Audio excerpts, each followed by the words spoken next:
পারবেন না ইনশাআল্লাহ। রিজিক আছে, খাবো ইনশাআল্লাহ, কিন্তু হয়তো বা অভাব হবে, টাকা পয়সা একটু কম হতে পারে, অন্যের 10 তলা ফ্ল্যাট হবে, আমার হবে না, ঠিক আছে, অন্যের এত বিঘা বিঘা জমি আমার হয়তো হবে না, কিন্তু ইনশাআল্লাহ তাআলা এই যে দুনিয়ার মুসাফিরের জীবনটা, এটা মুসাফিরের জীবন না, মুসাফিরের জীবনটা কেটেই যাবে ইনশাআল্লাহ।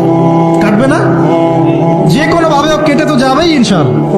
এই যে পরকালের জীবনটা একটা চেতনার শক্তি, জানেন, দুনিয়াতে যত বাধা বিপত্তি আসুক, গাল মন্দ খান, গিবত তহমত খান, কষ্ট হোক, নির্যাতন হোক, একটা বিষয় মনের মধ্যে শান্তি দেয়। কি শান্তি?